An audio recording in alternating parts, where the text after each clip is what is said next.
દોસ્તો આગળ વધીએ પહેલાં સબસ્ક્રાઇબ બટન જરૂરથી દબાવો અને હા બેલ બટન પણ દબાવો જેથી દરેક વિડીયો જલ્દી મળી શકે.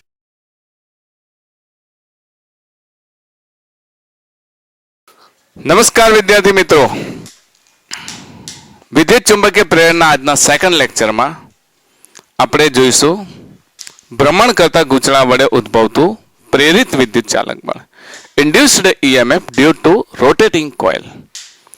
આગળના લેક્ચરમાં આપણે જે ભણી ગયા છે એને જરાક થોડું રિવિઝન કરી લઈએ અને ત્યારબાદ આપણે મોટાભાગે આજે દાખલા જ કરીશું, પણ જે પ્રીવિયસ લેક્ચરમાં જે કન્સેપ્ટ ભણ્યા છીએ એ કન્સેપ્ટને આપણે વન બાય વન રિવિઝન કરી લઈએ.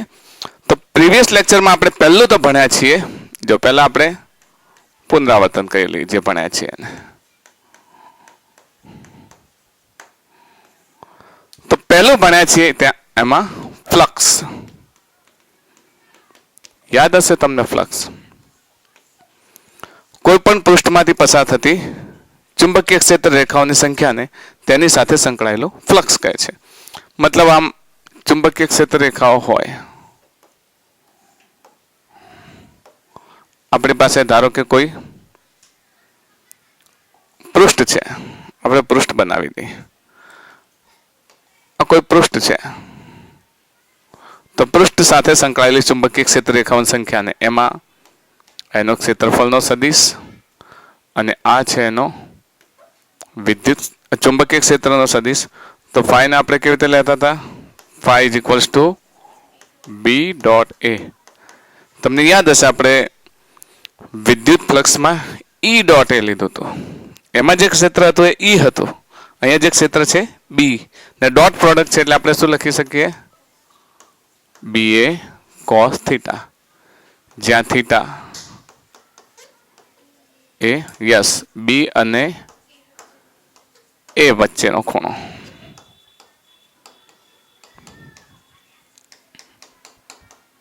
Okay, this is formula for phi. આપણે ઘણી વખત આનો ઉપયોગ કરીશું, મોટાભાગે આનો ઉપયોગ કરીશું.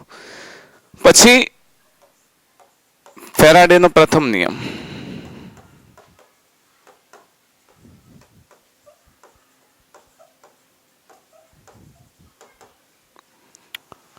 ફેરાડેનો પ્રથમ નિયમ આપણને કહે છે કે જો ગૂંચળા સાથે સંકળાયેલા ફ્લક્સમાં ફેરફાર થાય તો ઇન્ડ્યુસ્ડ EMF ઉત્પન્ન થાય. ગૂંચળું આપણે વાહક ગૂંચળું છે એની સાથે જો સંકળાયેલું ફ્લક્સ હોય એમાં ફેરફાર ગમે તે રીતે, કાં તો ગૂંચળાને ગતિ કરાવો તો ફ્લક્સમાં ફેરફાર થાય, કાં તો તેની સાથે સંકળાયેલા ચુંબકીય ક્ષેત્રમાં ફેરફાર કરો, અથવા તો એના એરિયામાં ફેરફાર કરો, અથવા એને રોટેશન કરાવો, ગમે તે રીતે ગૂંચળા સાથે સંકળાયેલા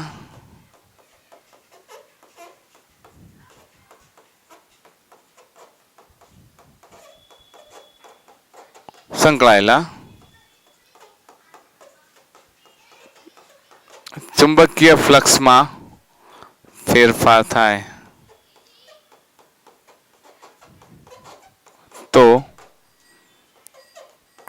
પ્રેરિત EMF ઉત્પન્ન થાય છે. ઓકે, આપણો ત્રીજો પોઈન્ટ હતો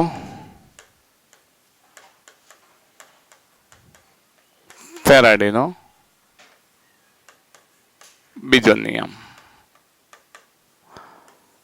ફેરાડે એવું કહ્યું હતું કે જો કોઈ પણ ગૂંચળા સાથે સંકળાયેલો ફ્લક્સના ફેરફારનો સમય દર છે એ તેમાં ઉદ્ભવતા EMF જેટલો. મતલબ ફેરાડે એવું કહ્યું હતું કે E is equals to dφ by dt. યાદ છે ને? E is equals to dφ by dt. આમાં બે સૂત્રો લીધા હતા આપણે. E એવરેજની વાત હતી તો આપણે લખ્યું હતું delta phi by delta T, તથા E ઇન્સ્ટન્ટેનિયસની વાત હતી તો આપણે લખતા હતા dφ બાય dt. કારણ કે અહીંયા ડેલ્ટા ટી ટેન્સ ટુ 0 લેતા સૂક્ષ્મ વિકલન થઈ જાય છે. અને એના પછી I એવરેજ આપણે લીધું હતું, યાદ હશે. I average is equals to E average divided by R, જ્યાં આર શું છે? અવરોધ. ઈ એવરેજ આપણી પાસે છે જ. કેટલું છે? Delta phi by delta T into 1/r. ઇન્સ્ટન્ટેનિયસમાં ડી5 બાય ડીટી ઇન્ટુ 1/r. પછી ચોથો પોઈન્ટ અને છેલ્લો પોઈન્ટ આપણે ભણ્યા હતા લેન્ઝનો નિયમ. યાદ હશે તમને લેન્ઝનો નિયમ. લેન્ઝનો નિયમ એવું દર્શાવે છે કે જેના કારણે તેની સાથે સંકળાયેલા ફ્લક્સમાં ફેરફાર થાય તેનો જ વિરોધ કરતું ચુંબકીય ક્ષેત્ર જે દિશામાં ઉત્પન્ન થાય એ દિશામાં, મતલબ ફ્લક્સમાં ફેરફાર જે દિશામાં થતો એના વિરુદ્ધ દિશામાં ચુંબકીય ક્ષેત્ર ઉત્પન્ન કરવાનું. એટલે ફ્લક્સને શું કરે છે? નાબૂદ કરે છે, પોતાની જે મૂળ સ્થિતિ છે જાળવી રાખે. ને અહીંયા આગળ જો ફેરાડેના નિયમમાં E ઇઝ ઇક્વલ્સ ટુ કાઉન્સ ન લખીએ તો માઇનસ ડી5 બાય ડીટી. આ ઋણ ચિહ્ન શું દર્શાવે છે? લેન્ઝના નિયમની હાજરી દર્શાવે છે. આટલું આપણે સમજી ગયા છીએ. તો શરૂઆત કરીએ. આજનો ટોપિક છે ભ્રમણ કરતા ગૂંચળા વડે ઉદ્ભવતું પ્રેરિત વિદ્યુત ચાલક બળ. Induced EMF due to rotating coil. Okay,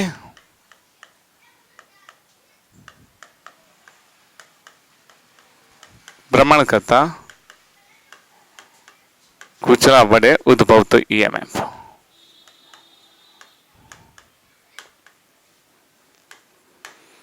આમાં પણ આનો જ ઉપયોગ કરીએ છીએ ફેરાડેના નિયમનો. આપણે ઉદાહરણથી લઈએ. ચલો, ધારો કે કોઈ ચુંબકીય ક્ષેત્ર છે, બનાવી દઈએ ચુંબકીય ક્ષેત્ર. ચુંબકીય ક્ષેત્ર બનાવી દઈએ. આ ચુંબકીય ક્ષેત્ર છે.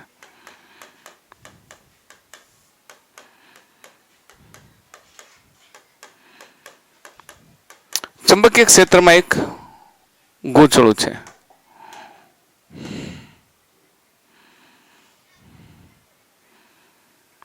આ પોતાના અક્ષની આસપાસ રોટેટ કરી શકે છે. એક ભ્રમણ અક્ષ લઈ લઈએ. ઓકે, અક્ષની આસપાસ રોટેટ કરી શકે છે. હાલ એ ચુંબકીય ક્ષેત્રને લંબ છે. ચુંબકીય ક્ષેત્રને લંબ હોય એટલે તમે માની લો કે આ ચુંબકીય ક્ષેત્ર એટલે અંદર જતી દિશામાં ચુંબકીય ક્ષેત્ર ને એક્ઝેક્ટ સામે છે. મારી પાસે એક રિંગ છે એ પ્રમાણે લઈ લે. એક્ઝેક્ટ સામે છે. બરાબર. હવે અહીંયા આપણને પ્રશ્ન એવો પૂછ્યો છે કે આ ગૂંચળું તેની મૂળ સ્થિતિમાંથી 60 ડિગ્રીનો કોણ 0.2 સેકન્ડમાં ભ્રમણ કરાવવામાં આવે છે.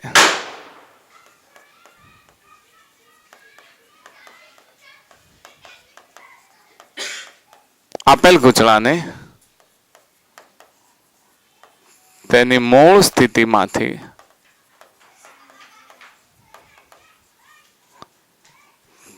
0.2 સેકન્ડમાં 60 અંશના ખૂણે ભ્રમણ કરાવતા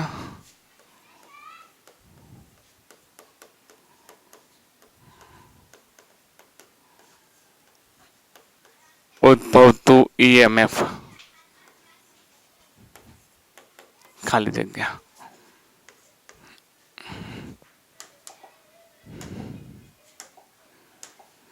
આપણે વિકલ્પો લઈ લઈએ. A B pi r square, B pi r square by 2, C 2B pi r square અને 5 by 2. yes, C 5 by 2, B pi r square, D 7 by 2, B pi r square. જો તો અહીંયા આપણને એવું કહે છે કે ગૂંચળું છે, ગૂંચળાને મૂળ સ્થિતિમાંથી 0.2 સેકન્ડમાં 60 અંશના ભ્રમણ કરાવવામાં આવે. મતલબ પોઈન્ટ ડેલ્ટા ટી તો આપી દીધું છે 0.2 સેકન્ડ. 60 અંશનું ભ્રમણ એટલે સમજો મારી પાસે રિંગ છે. ધારો કે ચુંબકીય ક્ષેત્ર અંદરથી જાય છે. બરાબર. ચુંબકીય ક્ષેત્ર અંદરથી જાય છે તો આપણે એમ વિચાર, ચલો પાછળ લઈ લો કે આગળ લઈ લો, એમ વિચારી લઈએ કે એ અને બી એક જ દિશામાં છે તો થીટા કેટલો છે? 0. પછી 60 અંશનું ભ્રમણ એટલે આમથી આમ 60 અંશનું ભ્રમણ કરાવવામાં. જો ગૂંચળું આ સ્થિતિમાં છે તો એનો ક્ષેત્રફળનો સદિશ આ દિશામાં હશે અને ચુંબકીય ક્ષેત્ર પણ આ દિશામાં છે, પણ જ્યારે એને ભ્રમણ કરાવવામાં આવે તો ક્ષેત્રફળનો સદિશ કેટલો થઈ જશે? 60 અંશ. અને બી તો ત્યાંનું ત્યાં જ રહેશે. તો બી અને એ વચ્ચે શરૂઆતમાં ખૂણો કેટલો લઈએ? 0. ને બીજી વખત ખૂણો કેટલો લઈએ? 60. ઓકે. તો ઈ શોધવું હોય, E ઇઝ ઇક્વલ્સ ટુ આપણી પાસે સૂત્ર છે delta phi upon delta T. અહીંયા ડેલ્ટા ફાઈ એટલે phi final minus phi initial upon delta T. ચલો ફાઈ ફાઇનલ પહેલા ફાઈ ઇનિશિયલ લઈ લે. Phi initial B A cos B dot A ને, તો બી એ કોસ 0 એ એટલે ચલો ગૂંચળાની ત્રિજ્યાને અહીંયા આર આપેલું છે ને એટલે આર લઈ લ્યો. લખેલું નથી પણ ગૂંચળાની ત્રિજ્યાને આપણે કેટલી લઈ લઈએ? આર. તો બી એની જગ્યાએ પાઈ આર સ્ક્વેર કોસ 0 ની કિંમત 1. This is pi I. Okay. Phi final એજ બી એ કોસ 60. બીજી વખત કેટલો? પહેલા θ1 બરાબર 0 અને θ2 બરાબર 60. તો પહેલા θ1 લીધો, પછી θ2 લઈએ. તો cos 60 ની કિંમત 1/2. તો B pi R square by 2. This is phi final. ચલો તો બંનેની વેલ્યુ મૂકી દઈએ. ફાઈ ઇનિશિયલની પણ વેલ્યુ મૂકી દઈએ અને ફાઈ ફાઇનલની વેલ્યુ મૂકી દઈએ.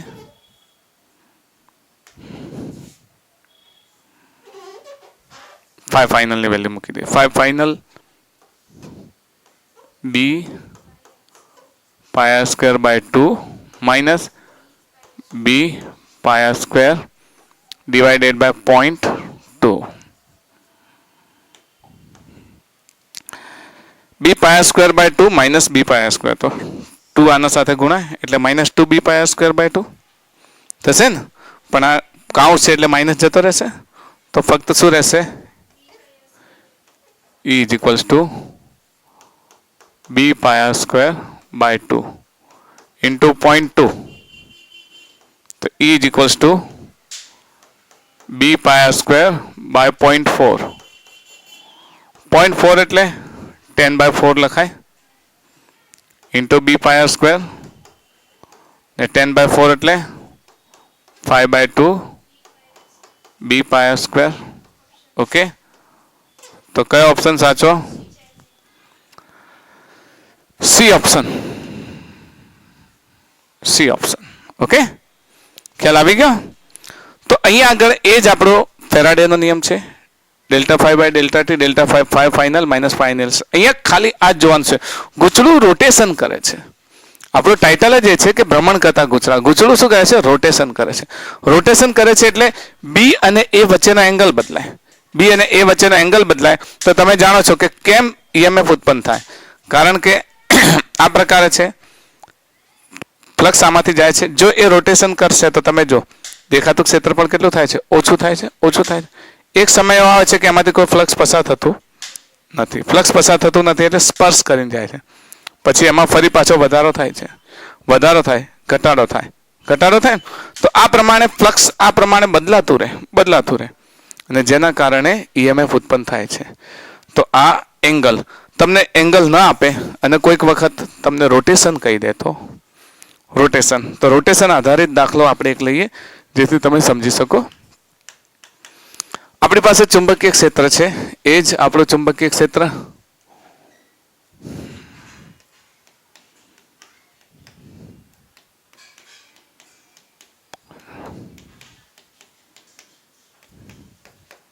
ચુંબકીય ક્ષેત્રમાં એક કામ કરે, ગોળ તો મૂક્યું ને હવે ચોરસ ગૂંચળું મૂકી દઈએ.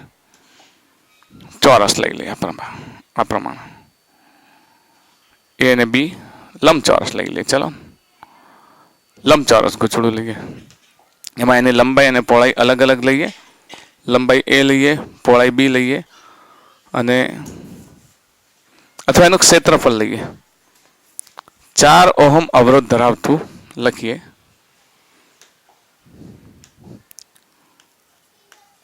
4 ઓહ્મ અવરોધ ધરાવતું ગૂંચળું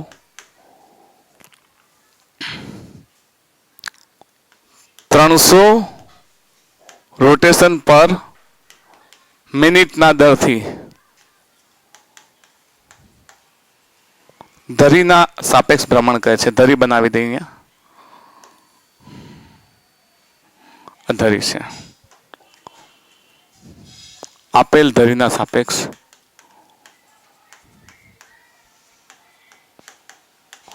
સાપેક્ષ ભ્રમણ કરે છે.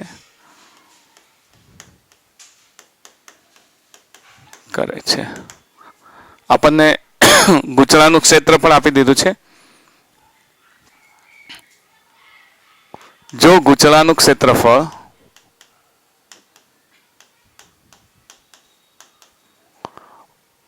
25 સેન્ટીમીટર સ્ક્વેર હોય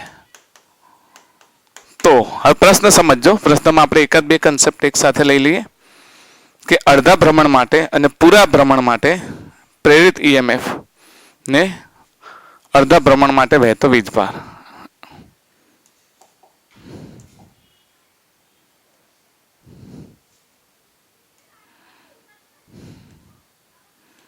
એક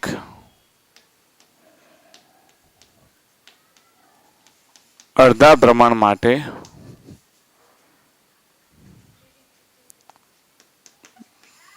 પ્રેરિત ઈએમએફ અને પ્રવાહ. બીજું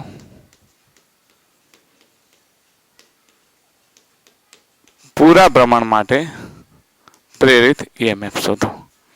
ઓકે, અડધા ભ્રમણ માટે પ્રેરિત ઈએમએફ અને પ્રવાહ અને પૂરા ભ્રમણ માટે પ્રેરિત ઈએમએફ શોધો. અહીંયા સમજીએ કે ગૂંચળું રોટેશન કરે છે. શરૂઆતમાં ચુંબકીય ક્ષેત્ર બંને વચ્ચેનો એંગલ આપણે પેલી તરફ લઈ લઈએ. વિચારો તો 0 છે. હવે એક રોટેશન કરશે એટલે ફરીને આ તરફ આવી જશે. તો એંગલ કેટલો થશે? શરૂઆત કરીએ. ચલો અહીંયાથી કરીએ શરૂઆત. અડધા પરિભ્રમણ માટે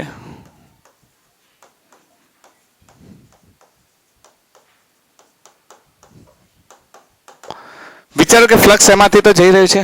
અડધું પરિભ્રમણ એટલે ધારો કે આ રિંગ છે મારી. અડધું પૂરું પરિભ્રમણ કોને કહેશો? આમ આખી ફરીને આવે ત્યારે પૂરું પરિભ્રમણ કહેશો. તો અડધું પરિભ્રમણ એટલે એક્ઝેક્ટ આટલું. તો એંગલ કેટલો બનશે? પહેલા 0 લઈએ તો બીજો કેટલો બનશે? 180. અહીંયાથી અડધું પરિભ્રમણ એટલે આમ ફરીને આમ આવે છે. પૂરું પરિભ્રમણ એટલે 360 થશે. રાઈટ? તો 180 થશે. તો અડધા પરિભ્રમણ માટે θ1 ને 0 લઈશું અને θ2 ને કેટલા લઈશું? 180. અને પૂરા પરિભ્રમણ માટે એ જ મેથડ 360. સમજો છો ને? અહીંયા છે આ ફરીને આમ આવે તો 360. અડધા પરિભ્રમણમાં કેટલો થશે? 180. આમાં કઈ જાજુ વધારે સમજવાની વાત નથી. ફક્ત તમારે આના અંદર પ્રેરિત ઈએમએફમાં એક આ વસ્તુ વધારે સમજવાની વાત છે કે 300 રોટેશન પર મિનિટ. આનો અર્થ શું થયો? 300 રોટેશન પર મિનિટ.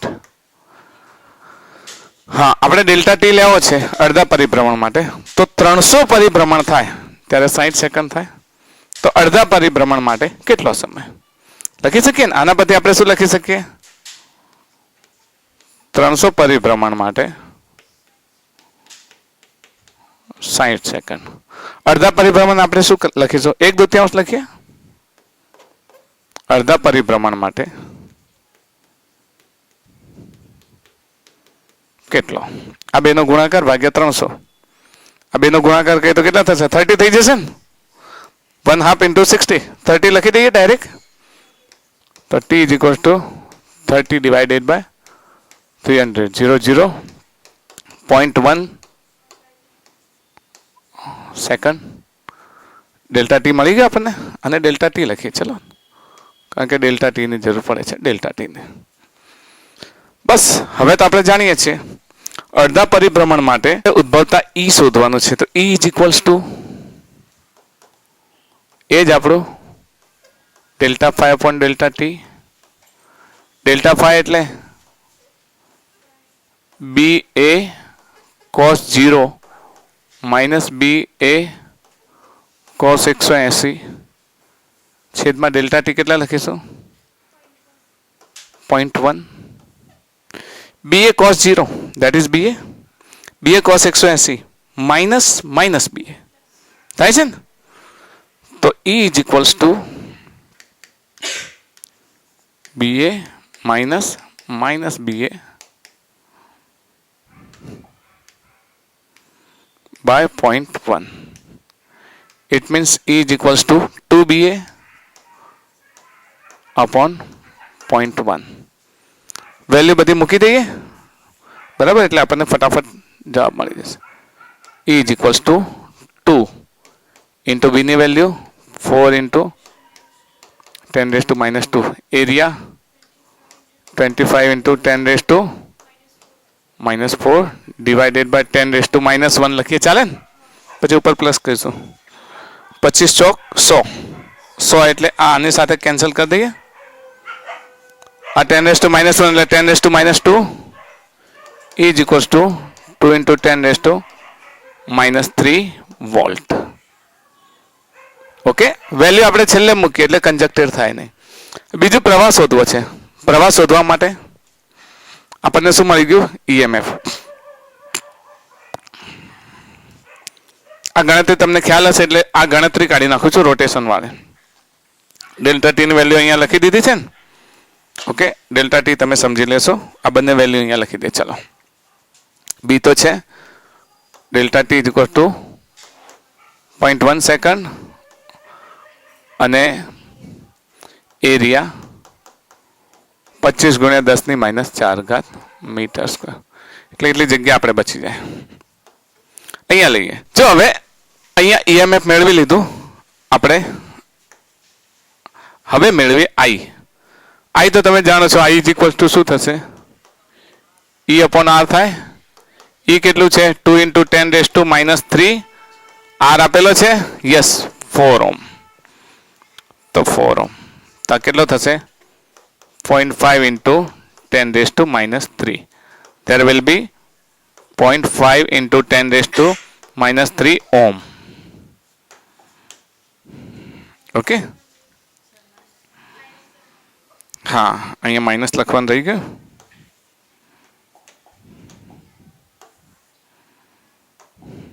-3 ઓકે તો આઈ મળી ગયો આપણને હવે બીજું પૂરા પરિભ્રમણ માટે સમજો પૂરા પરિભ્રમણ માટે ગણવાની જરૂર ખરી સમજવાની જરૂર ખરી ચલો આ રીતે છે પ્રારંભિક ખૂણો આમ ફરી ના આવે અંતિમ ખૂણો એ જ તો ફ્લક્સનો ફેરફાર 0 ફ્લક્સનો ફેરફાર 0 થાય ને તો ફ્લક્સનો ફેરફાર 0 પૂરા પરિભ્રમણ માટે E is equals to BA cos 0 minus BA cos 0 લખવાની જરૂર છે નહીં upon delta t this will be 0 પણ એ કન્સેપ્ટ સમજવાનો છે પ્લીઝ સમજજો કન્સેપ્ટ સમજવાનો છે જે જરૂરી છે ને આ વસ્તુ આપણા એસી જનરેટરમાં આપણે આનો ઉપયોગ કરીશું ઈએમએફ તો ઉત્પન્ન થાય જ છે પણ સમજજો ધારો કે ફ્લક્સ આમાંથી પસાર થાય છે આમાં છે એ પ્રમાણે અંદરથી બરાબર તો શરૂઆતમાં આ પ્રમાણે એનો એરિયા છે એ ફરવાની શરૂઆત કરી એટલે શું થાય છે જો એરિયા ઘટે છે ને એ દરમિયાન ગેલ્વેનોમીટરનું આવર્તન કઈ દિશામાં બતાવશે આ દિશામાં પછી એક્ઝેક્ટ એરિયા થશે એટલે આ દિશામાં 0 થઈ જશે હવે ઇન્ક્રીઝ થાય છે તો જે દિશામાં બતાવ્યું તો એનાથી હવે વિરુદ્ધ દિશામાં આવર્તન બતાવશે તો એક વખત આ દિશામાં આવર્તન બતાવે છે બીજી વખત આ દિશામાં આવર્તન બતાવે છે એનો અર્થ કે તમને મૂલ્ય જે મળે છે ને ઈ ના મૂલ્ય મળે છે આ ઈ વર્સસ ટાઈમ એમાં એક અર્ધ ભ્રમણ દરમિયાન બધા જ ઈ ના મૂલ્ય મતલબ 0 થી t/2 દરમિયાન આ પોઝિટિવ મળે છે અને બીજા દિવાળી છે મિત્રો ફટાકડા તો ફૂટશે અને બીજા ટી સમય દરમિયાન કેવા મૂલ્ય મળે છે નેગેટિવ. આપણે ઈ લખીએ છીએ, ઈ કેવો છે? એવરેજ. ઈ એવરેજ. તો બધા પોઝિટિવ વેલ્યુ પ્લસ બધા નેગેટિવ વેલ્યુ, તો જવાબ શું આવશે? 0. ઓકે, બધા પોઝિટિવ વેલ્યુ અને બધા નેગેટિવ વેલ્યુ, અને સરવાળો કેટલો થાય છે? 0. તો E is equals two 0. I think પૂરા પરિભ્રમણ માટે પ્રેરિત EMF, પ્રેરિત પ્રવાહ પણ એ જ પ્રમાણે 0 લેવાશે. એક તરફ પ્રવાહ આ દિશામાં હશે, બીજી તરફ આ દિશામાં. જો પ્રવાહ પૂછે તો પ્રવાહ પણ શું થશે? I is equals two 0. Okay, ચલો નેક્સ્ટ દાખલો લઈએ. અહીંયા દાખલામાં આપણને એવું કહ્યું છે કે R અવરોધ ધરાવતું અર્ધવર્તુળાકાર ગૂંચળું આ C બિંદુને અનુલક્ષીને ભ્રમણ કરે છે. મતલબ આ પ્રમાણે આખું ભ્રમણ કરે છે. આમ દાખલા તરીકે હું અહીંયા એક ગૂંચળું બનાવી દઉં. આ રીતે ગૂંચળું બનાવી દઉં C બિંદુને અનુલક્ષીને, એને હું સિલેક્ટ કરી દઉં આમ. તો એ ગૂંચળું આ પ્રમાણે પરિભ્રમણ કરે છે. આમ આમ બહાર હોય, પછી આમ અંદરની તરફ આવે, પછી વળી પાછું આ પ્રમાણે. તો આખું એ પરિભ્રમણ કરે છે. બરાબર, તો એ પરિભ્રમણ કરે છે. તો ટી સમયને અંતે પ્રેરિત EMF અને પ્રેરિત પ્રવાહ શોધો. જો આ ગૂંચળાને આપણે જોઈએ તો ટી સમય બાદ ગૂંચળાની સ્થિતિ, ધારો કે ટી સમય બાદ ગૂંચળું થોડુંક કોણાવર્તન પામે છે આ રીતે. દાખલા તરીકે હું આ પ્રમાણે બનાવું. તો ધારો કે ટી સમય બાદ આ ગૂંચળાની સ્થિતિ થોડી જ બનાવી આપણે. બરાબર, ઓકે.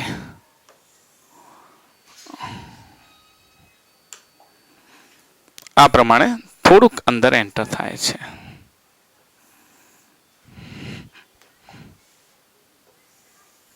આ પ્રમાણે આટલો એન્ટર થાય છે. માની લો કે આટલો, મતલબ આ થીટા ખૂણા જેટલો એન્ટર થાય છે. તો જો જેમ જેમ અંદર આવશે એમ એની સાથે ચુંબકીય ક્ષેત્ર રેખાઓ સંકળાશે, ને જેમ જેમ ચુંબકીય ક્ષેત્ર રેખાઓ સંકળાશે એમ એની સાથે સંકળાયેલું ફ્લક્સ વધશે. ફ્લક્સમાં ફેરફાર થશે તો શું થશે? EMF ઉત્પન્ન થશે. તો આપણે EMF ઉત્પન્ન કરવા માટે યાદ છે ને ફેરાડેનો નિયમ?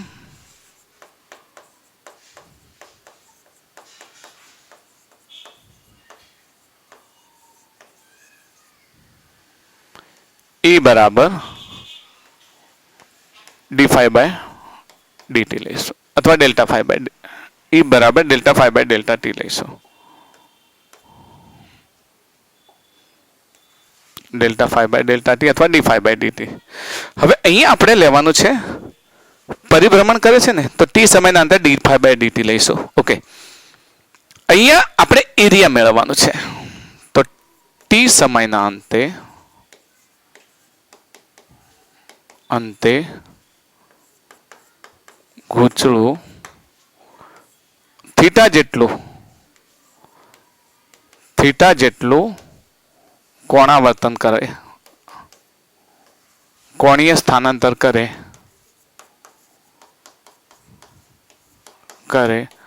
તો કોણીય વેગ ઓમેગાને આપણે શું લખી શકીએ? થીટા બાય ટી, કોણીય સ્થાનાંતર ભાગ્યા સમય. એના પરથી થીટા શું લખી શકાય? ઓમેગા ટી લખી શકીએ. Theta is equal to omega T. હવે આટલું ક્ષેત્રફળ શોધવું છે. આટલું સૂક્ષ્મ ક્ષેત્રફળ. આ ચાપ L હોય અને આ ત્રિજ્યા R હોય, આ ખૂણો થીટા હોય, તો L બરાબર શું લખી શકાય? R થીટા લખી શકાય. લખી શકાય ને? ત્રિજ્યા ગુણ્યા ખૂણો, ચાપ બરાબર ત્રિજ્યા ગુણ્યા ખૂણો, મતલબ થીટા બરાબર ચાપ ભાગ્યા ત્રિજ્યા, તો ચાપ બરાબર ત્રિજ્યા ગુણ્યા ખૂણો. તો આ જે L લંબાઈ ચાપને લીધી R થીટા લખી શકાય. તો આનું ક્ષેત્રફળ યાદ રાખજો, આ ભાગનું ક્ષેત્રફળ dA લઈએ. ચલો સૂક્ષ્મ dA ઇઝ ઇક્વલ્સ ટુ શું થશે? 1/2 theta R into R, that is theta R square by 2. This is dA. સૂક્ષ્મ ક્ષેત્રફળ. dA ના બદલે એરિયા લઈએ. ચલો એરિયા ઓફ A લઈએ. એરિયા A લઈએ. ટી સમયના અંતે. સમજ પડે છે? ટી સમય. અહીંયા બી અને એ વચ્ચેનો ખૂણો કેટલો હશે? ચલો, એરિયા વેક્ટર તો હંમેશા આમ જ રહેવાનો. આ ગૂંચળું ગમે તેમ ફરે એનો એરિયા વેક્ટર તો સીધો જ રહેવાનો. આમ કોણાવર્તન કરશે તો ફરશે, પણ આ ગૂંચળું તો આ પ્રમાણે જ ફરે છે. દાખલા તરીકે મારી પાસે મોટું ગૂંચળું છે, એનો અડધો ભાગ વિચારી લો, તો ગમે તેમ તમે કોણાવર્તન કરો તો એનો એરિયા વેક્ટર તો એ જ રહેવાનો. એરિયા વેક્ટર એ પ્રમાણે રહેશે. એમ અહીંયા પણ એરિયા વેક્ટર અહીંયા છે, ભલે આમ કોણાવર્તન કરીને અંદર આવે કે બહાર જાય, એનો એરિયા વેક્ટર કેવો રહેશે? એ. તો એના વચ્ચે અને બી વચ્ચેનો એંગલ કોન્સ્ટન્ટ રહેશે. ઓકે, તો અહીંયા આગળ લખીશું phi is equals to BA cos 0 લખી શકો, કારણ કે એંગલ તો સરખો જ છે. બી છે અને એ થીટા આર સ્ક્વેર બાય 2 અને કોસ 0 ની કિંમત 1. તો phi is equal to શું થશે? B R square theta by 2. Okay, ચાલો હવે ઈ બરાબર શું થશે? D phi by dt in the mod. તો ઈ બરાબર થીટા થઈ ગયો બી આર સ્ક્વેર. ઓકે, હા, થીટાની કિંમત મૂકીશું. થીટા બરાબર કેટલું છે આપણી પાસે? Omega T. તો મૂકી દઈશું અહીંયા B R square omega T by 2. અહીંયા મૂકી દઈએ ડી ડીટી અને B R square omega T by 2. T નું ટી વડે 1 થાય, બાકી બધું અચળ બહાર આવી જશે, કારણ કે બી અચળ છે, ફેરફાર થતો નથી, ત્રિજ્યામાં ફેરફાર થતો નથી, અને અચળ ઓમેગા જેટલા અચળ કોણીય વેગથી ભ્રમણ કરે છે, એટલે આ પણ કોન્સ્ટન્ટ છે. ઈ બરાબર ટી વડે વિકલન થાય એટલે બાકીનું બધું કોન્સ્ટન્ટ છે. B R square omega by 2 અને ડી ટી બાય ડીટી એટલે 1 થશે. તો ઈ આપણને આ મળી ગયું. ઓકે, તો ઈ મળી ગયું પ્રેરિત ઈએમએફ. અને પ્રેરિત પ્રવાહ લેવો હોય તો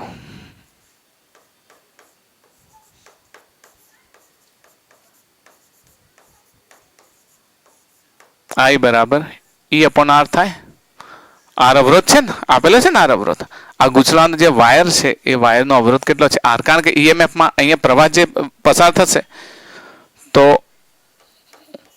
B R square omega upon 2r that is I. Okay, I. બીજું આપણને એવું કહ્યું છે, ખ્યાલ આવી ગયામાં?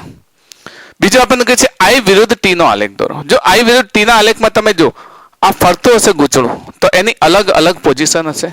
એમ એક સમય એવો હશે કે એમાં ફ્લક્સ વધશે, બીજો સમય એવો હશે કે ફ્લક્સમાં ઘટાડો થશે. આપણે અલગ અલગ પોઝિશન વાળી આકૃતિઓ છે. દાખલા તરીકે જો સી ને અનુલક્ષીને આ ભ્રમણ કરે છે, તો શરૂઆતમાં ટી સમય અહીંયા છે, પછી આગળ વધે સમય એટલે આ હાફ થાય, પછી આ પ્રમાણે પરિભ્રમણ કરે, આ પ્રમાણે પૂરેપૂરું ગૂંચળું આવી જાય. તો અહીંયાથી અહીંયા સુધી ફ્લક્સ વધે છે ને? અહીંયાથી અહીંયા સુધી ફ્લક્સમાં શું થાય? વધારો થાય. પછી હવે ફ્લક્સમાં ઘટાડો થશે, આમ બહાર આવે છે ને અંતે ઓરિજિનલ પોઝિશનમાં આવી જશે. તો અડધા સમય સુધી ફ્લક્સમાં વધારો થાય. ફ્લક્સમાં વધારો થાય એટલે ઈએમએફ વધશે, ફ્લક્સમાં ઘટાડો થાય એટલે ઈએમએફ ઘટશે. મતલબ ઈએમએફની દિશા બદલાશે, પ્લસ ઈએમએફમાં ઘટાડો પણ થશે. ઓકે, તો જો ગ્રાફ બનાવવો હોય આપણે,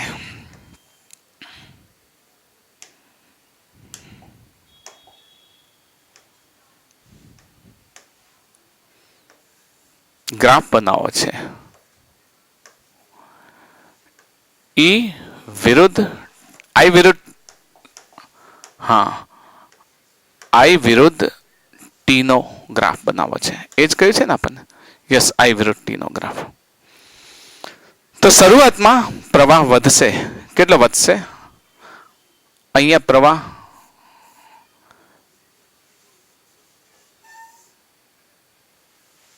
બી પાય આર સ્ક્વેર બાય 2 લીધો હતો ને આપણે, અહીંયા મેળવે ને કેટલો થાય છે? B pi R square omega by 2r. B R square omega by 2r.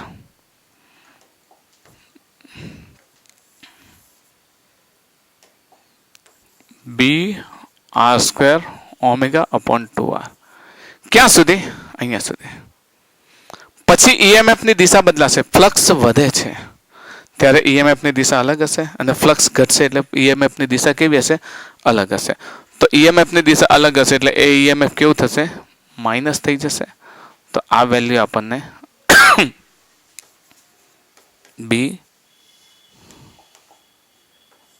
R square omega upon 2r અહીંયા સુધી અને વળી પાછું બીજા પરિભ્રમણને અંતે અહીંયા સુધી, વળી ત્રીજા પરિભ્રમણને અંતે અહીંયા સુધી. આમ શું થશે?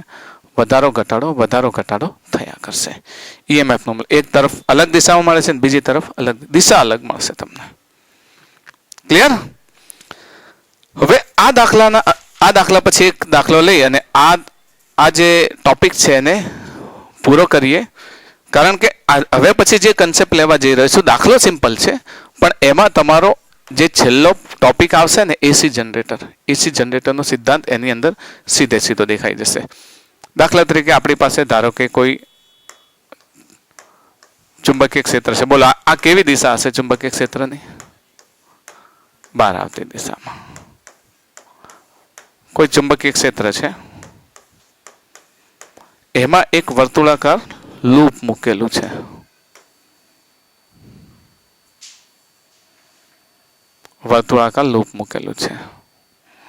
અને એમાં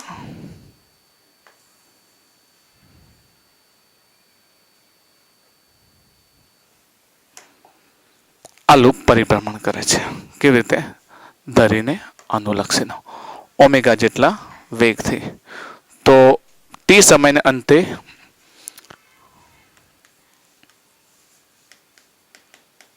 આકૃતિ મુજબ ધરીને અનુલક્ષીને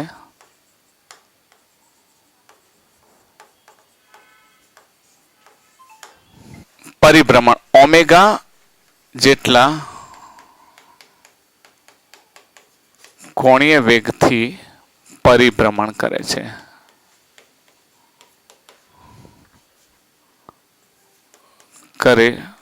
તો ટી સમયને અંતે પ્રેરિત ઈએમએફ અને પ્રેરિત પ્રવાહ શોધો તથા આઈ વિરુદ્ધ ટી અને એ વિરુદ્ધ ટીના આલેખ દોરો. એકચ્યુઅલી આ સિદ્ધાંત આપણને એસી જનરેટર તરફ લઈ જાય છે. ચુંબકીય ક્ષેત્ર છે, સતત ગૂંચળું ફરે, પરિભ્રમણ કરે. હવે આ પ્રમાણે ગૂંચળું પરિભ્રમણ કરશે તો એનો ફ્લક્સ બદલાશે, ઘટાડો થશે ને. આ એક સમય આવશે એટલે સ્પર્શીને જશે એટલે 0 થઈ ગયું. વળી પાછું ફ્લક્સ વધશે. આમ સતત જો પરિભ્રમણ કરતું હશે આ રહ્યું તો ફ્લક્સમાં વધારો ને ઘટાડો થાય. તો કોઈ ટી સમયને અંતે ધારો કે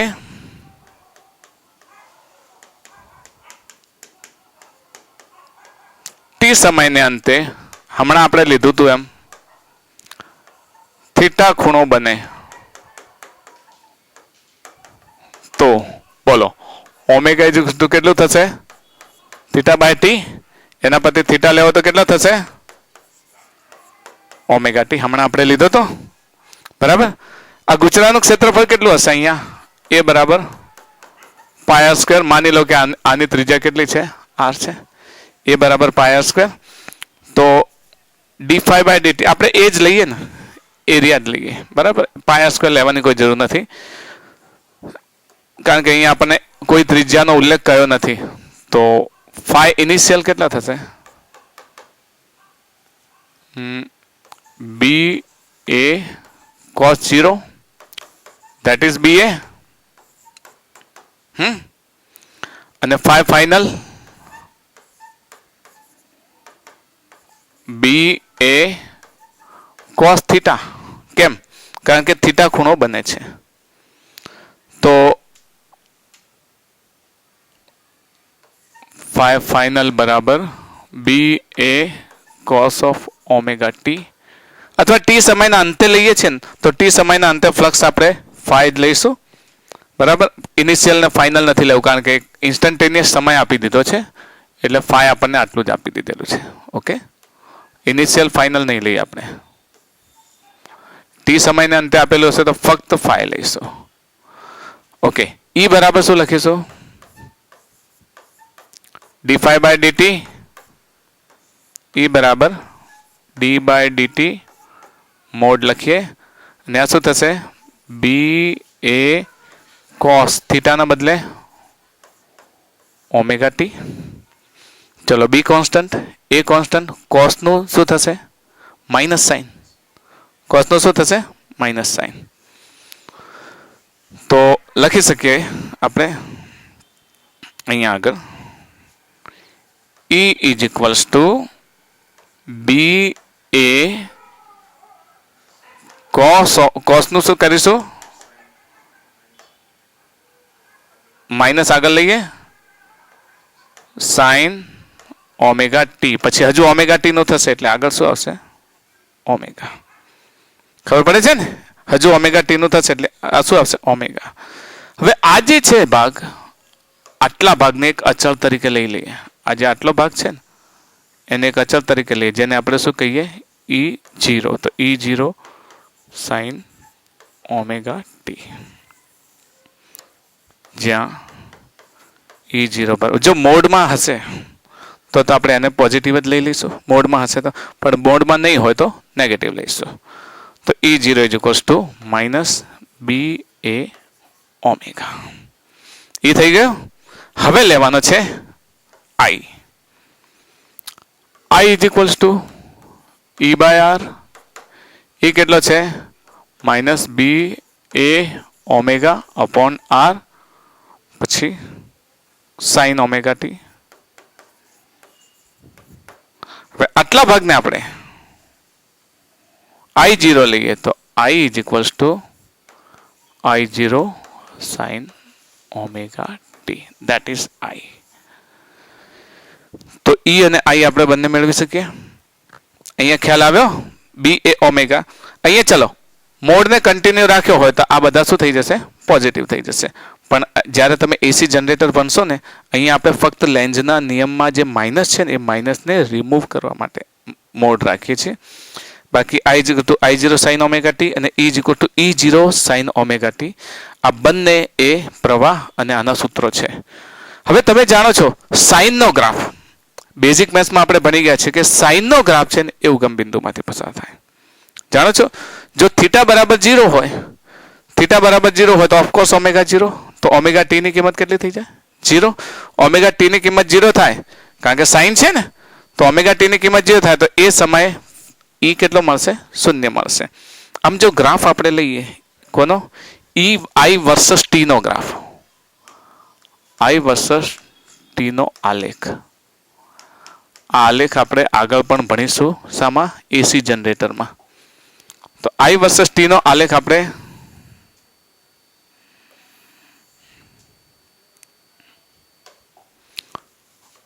ઝીરો,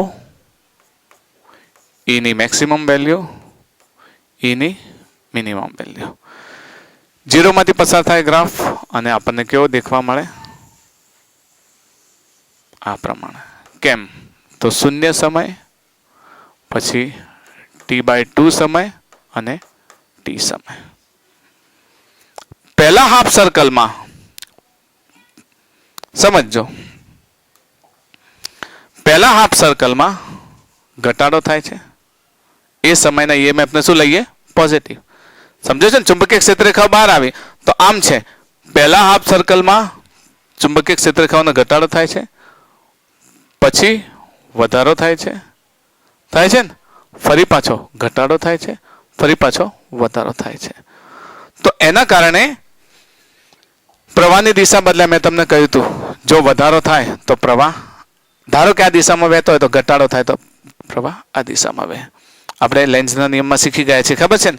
ચુંબકીય ક્ષેત્રરેખાઓ ચલો ઘટે છે, ઘટે એનો અર્થ શું થયો? એમાંથી પસાર થતી ક્ષેત્રરેખાઓ ઘટી તો એ દિશામાં બનાવશે. હવે બનાવશે એટલે આ દિશામાં બનાવે છે તો આ દિશામાં પ્રવાહ વહે. ચલો આ દિશામાં બનાવે તો પ્રવાહ આ દિશામાં વહે. તો ઘટાડો થાય ત્યારે આ દિશામાં. હવે વધારો થાય એટલે આ દિશામાં બને છે તો પ્રવાહ એક વખત આ દિશામાં વહેશે તો વધારો થાય ત્યારે આ દિશામાં વહેશે. તો વધારા અને ઘટાડા સમયે દર વખતે પ્રવાહની દિશા કેવી થશે? બદલાશે. એટલે એક વખત પોઝિટિવ ડાયરેક્શનમાં પૂરેપૂરું અને બીજી વખત નેગેટિવ ડાયરેક્શનમાં. તો એક વખત પોઝિટિવ T/2 સમય માટે એક પરિભ્રમણ થાય છે. એમાં શું થાય? T/2 સમય સુધી બરાબર T/2 સમય સુધી વધે છે T/2 સમય સુધી ઘટે છે. સમજ પડે છે ને? તો અહીંયા શું થશે? 0 T/2 અને T. ફરી પાછું 3T/2. તો E વર્સસ I નો ગ્રાફ. એમાં મેક્સિમમ વેલ્યુ આપણી E ની વેલ્યુ કેટલી હતી? આપણે લીધી ને અહીંયા કેટલી મળી? E ની વેલ્યુ કેટલી મળી? E0 sin omega t. તો આપણને maximum value E0 sin omega t.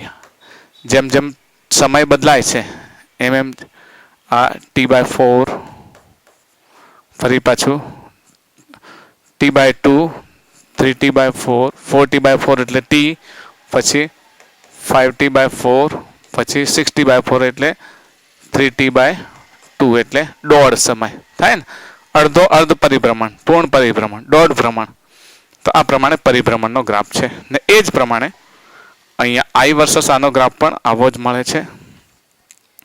એ પણ આપણને સાઇનોસાઇડલ મળે છે. સાઇનોસાઇડલ મળે ને આપણને સાઇનોસાઇડલ મળે સાઇનનો ગ્રાફ ને આપણને કયો મળે છે? સાઇનો ગ્રાફ. સાઇનો ગ્રાફ હંમેશા ક્યાંથી પસાર થાય? ઉગમ બિંદુમાંથી. તો એ પણ આ પ્રમાણે મળશે આપણને.